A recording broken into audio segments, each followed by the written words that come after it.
everyone! I recently went to Lark Camp again, which is a place where musicians, singers, and dancers come together to take workshops, meet each other, and jam in the woodlands.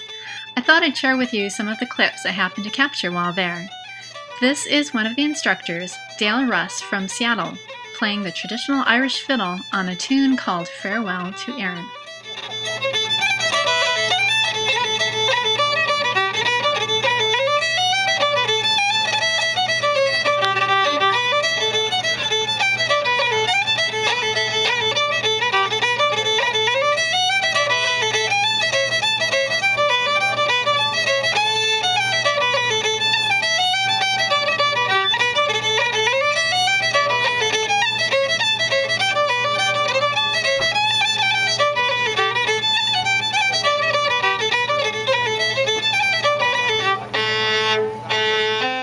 Sometimes you also meet people at camp who just do cool stuff, but aren't teaching workshops.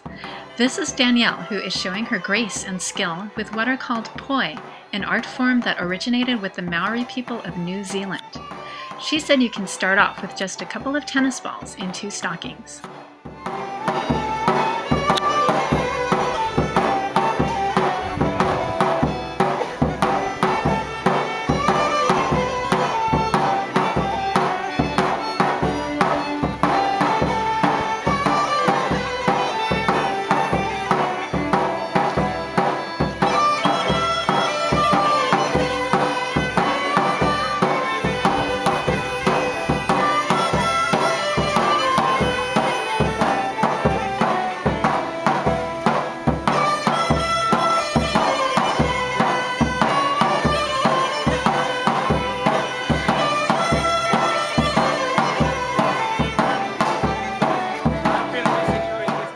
It looked like so much fun I decided to try it, but it's not as easy as it looks.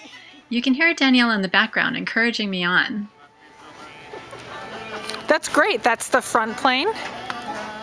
And what you're doing right now was butterfly.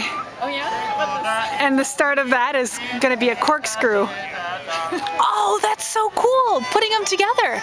I never thought to do that. That's awesome.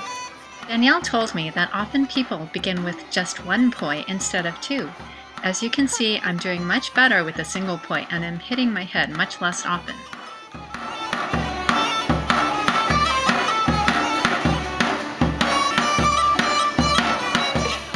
The music you were hearing is from a Balkan music workshop where the instructor is playing a bagpipe made from an actual goat skin.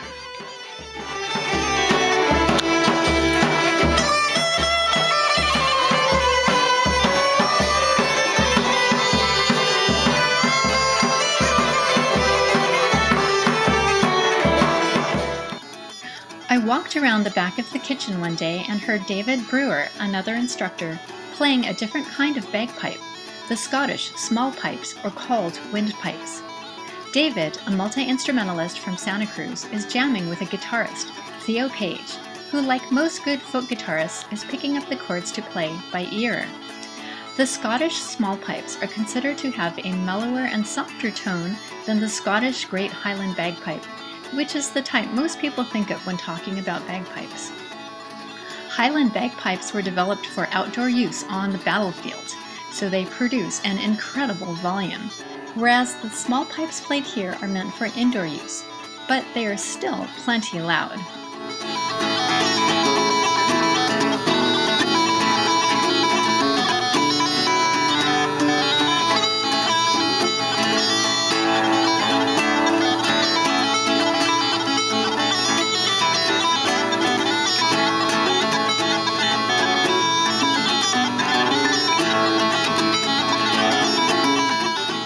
One of my favorite harp players, Luke Breckelsbauer from New Orleans, was at camp again. Here he is playing a reel on a lap harp he and his grandfather made from a harp kit when he was in high school. He is known for his fast and exciting renditions of Celtic harp music. The other harp players at camp dubbed him the troubadour of the now, because he seems to bring traditional music so much into the present.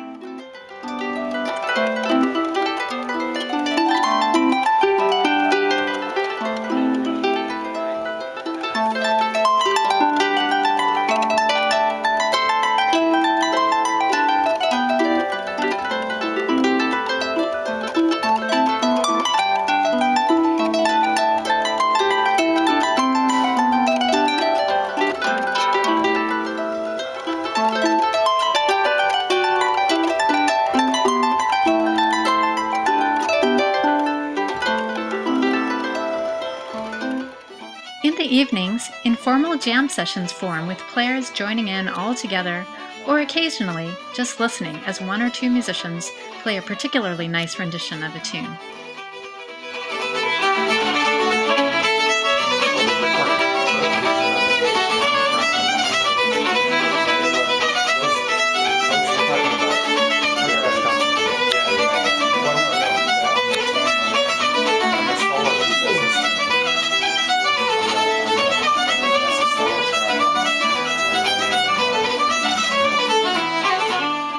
Here is the main building where you can see instruments lined up waiting for musicians to pick them up for their workshops or jam sessions.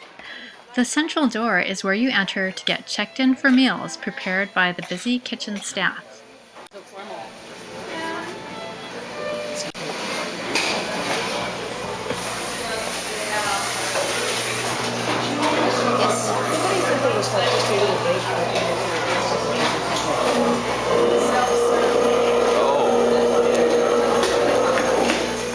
And if you peek in a window of one of the rooms, you're likely to see a workshop in progress. This one is on Irish fiddling. There's also a lot of dancing that goes on at camp. This is Malden Meehan from Portland demonstrating traditional Sean-Nós dancing accompanied on the Irish uilleann pipes by Joey Abarta from Boston.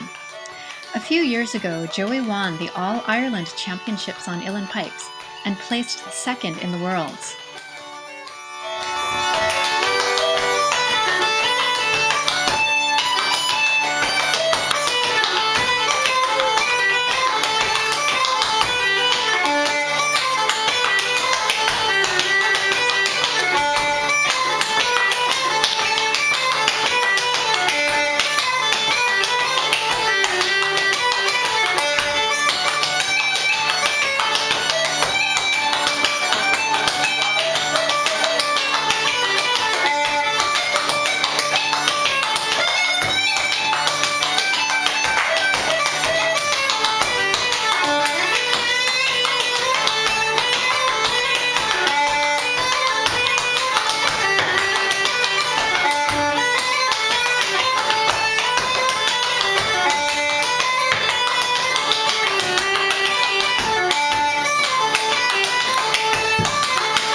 To close this video segment, here's David Brewer again, this time creating one of my most favorite sounds, the slow air on low whistle.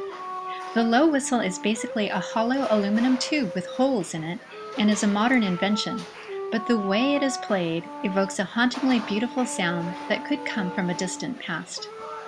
I hope you enjoyed this glimpse into the world of a music and dance camp, and hope you're encouraged to play some music and join in on some dancing yourself as well.